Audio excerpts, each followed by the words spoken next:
grab some of these cubanelle peppers. So we're gonna roast these off as part of it. And what else do we need? Eggplant.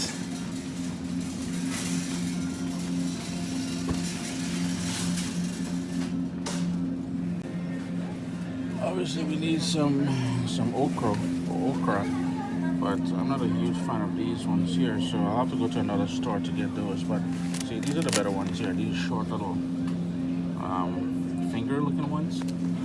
Those are the best, man. Need some garlic, but you see this stuff here from China? I'm not able with it, so we'll go with the loose garlic. And finally, some tomato. Grab a few of these guys, maybe about 2 or 3 of these guys here. Let's go home. Oh, somebody walking in smelling stink of marijuana, bro. Oh, I get high. That's from the smell alone. Canada legalized ganja, by the way. Let's go home now. We'll organize this. Hey, what's up, soldiers? Chris here, CaribbeanPod.com. Vibes it up in the kitchen as usual. Today's recipe, very simple. Something that's very traditional, very old. Murtani. It is like the distant cousin to a pepper choka. We've done pepper choka, a few versions in the past already. This one here was requested via Instagram. So if you want to see a recipe, hit me up on Instagram at CaribbeanPod. Always a pleasure to have you guys here in the kitchen with me. Murtani, fiery. You're going to love this one. Trust me. What's up, soldiers? Don't forget to click subscribe. If you've already clicked subscribe, hit that bell notification thing. I want to all you missing out on the new videos, man. Come on, click.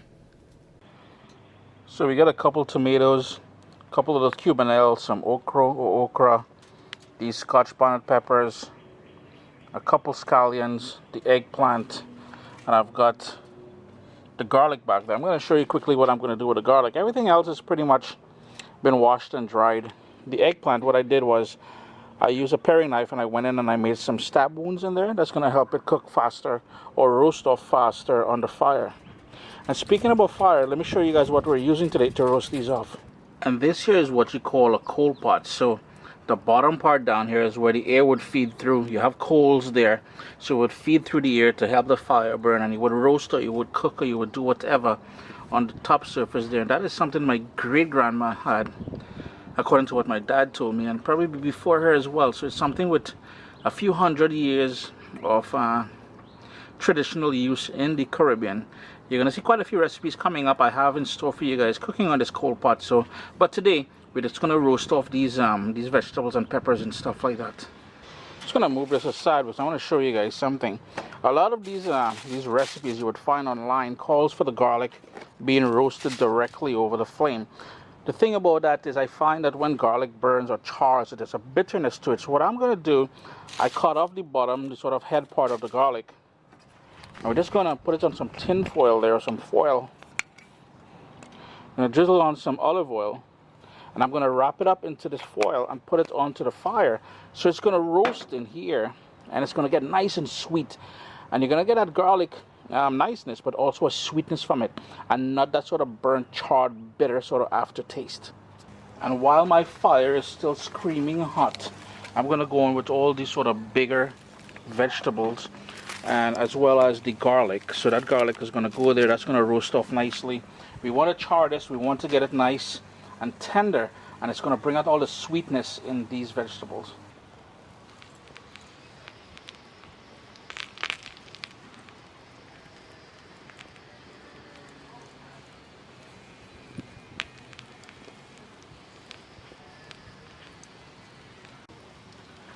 As they roast off individually, all I'm doing is moving them off now and putting them onto a sheet pan.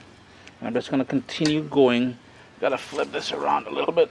That garlic is smelling really nice, boy. Since this sort of grate is really wide on the coal pot here, what I did was after I removed the garlic off there, I put the scotch bonnet peppers on a bit of that foil, and we're going to roast them off there. Now, if you don't have a coal pot, if you don't have a charcoal barbecue, if you don't have a propane barbecue, you can do this indoors. Put it in your oven, broil setting, so it is about 550 degrees, and roast them off in there.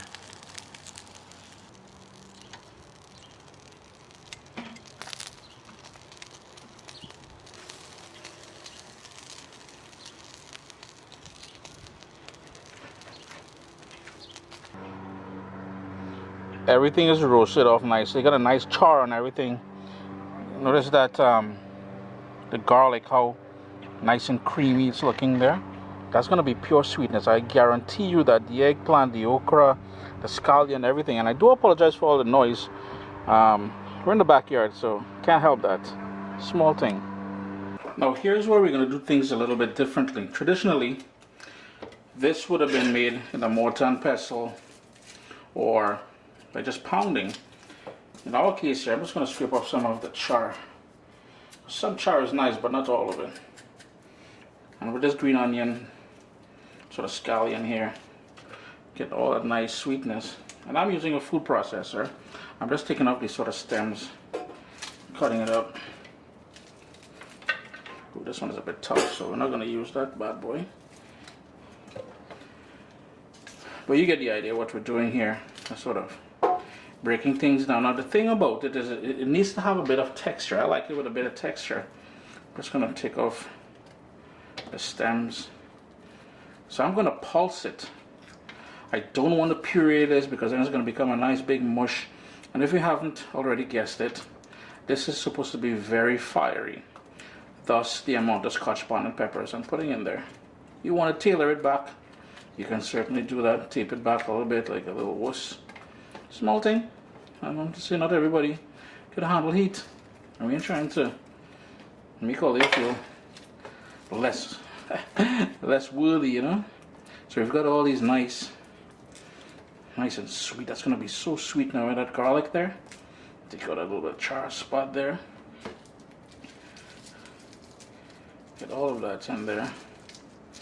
And I will have to stop shortly, wash my hands to turn the camera off to show you guys a couple of different things. But in the meantime, let's just continue working with these guys here. All of that in there. With these peppers, what I like doing is pulling back, and you can take a paper towel and you pull back all of this sort of skin here. Notice how it's coming out. And if you had put it in a plastic bag or paper bag or something, it would have steamed. Would have been a lot easier to pull off. Small thing, man. A little bit of work never hurt nobody. See that? Just scrape that back, and there's the sweetness from the peppers we really wanted by roasting it off there. And this cubanelle pepper will not be something you would have seen traditionally being used, because in the Caribbean we don't necessarily have cubanelle peppers. So I'm just gonna cut the stems off there, take all that seed out, and this beauty, this baby, is gonna go into the food processor too. Nice little chop just to help it along. The tomato, just gonna peel back the skin, charred skin. And I apologize for the video being long. It's just I'm trying to be as descriptive as I possibly can.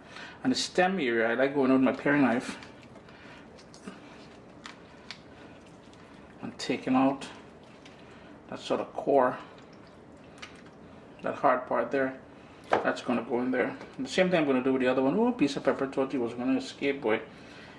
With the eggplant, we're just going to cut it down the center, open it up, and we're going to scrape, just like when you're doing baigan choka or eggplant choka or melanjan choka. I'm going to scrape all of that and put it into there as well.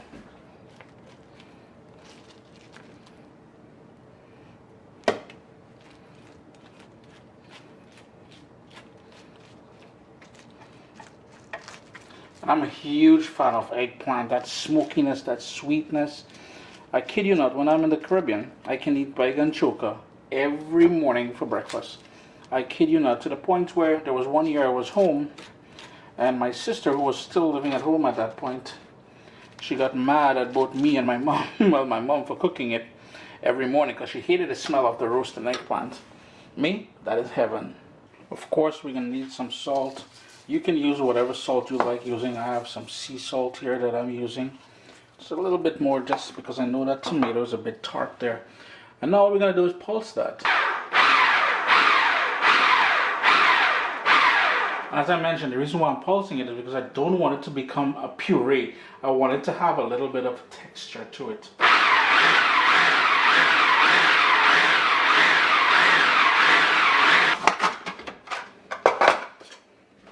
And you'll notice the sort of thickness I've got going on here. Just look at that. That is pure niceness here. We've got a couple more steps to do. So I'm just going to empty it out into a bigger bowl for us to finish it off.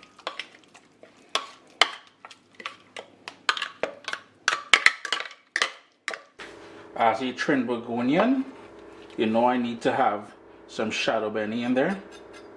So we've got a nice shado beni. Let me hit them one more quick little mix. Just for to bring everything nicely there, mixing that shado beni. That is totally optional, eh? If all you want, all I can get that shado beni. It's also called cilantro. I wouldn't recommend putting cilantro in here. That'll be a waste of time.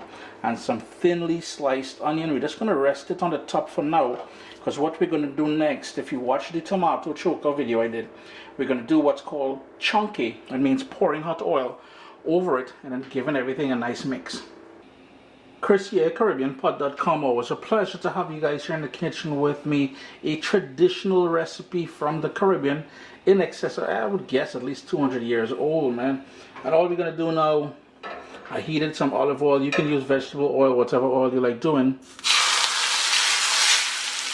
You pour it on there, and I like doing it this way because what it does, it sort of, the hot oil tempers the onion a little bit, takes out some of the sort of pungency of it, and adds a wicked flavor to the entire thing.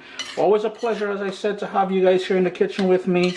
Be careful with this one. This is big people business here, because kids, you know, this is pure pressure here. This will stay in the fridge for a good week or so, in case if you're using it like a sort of a condiment.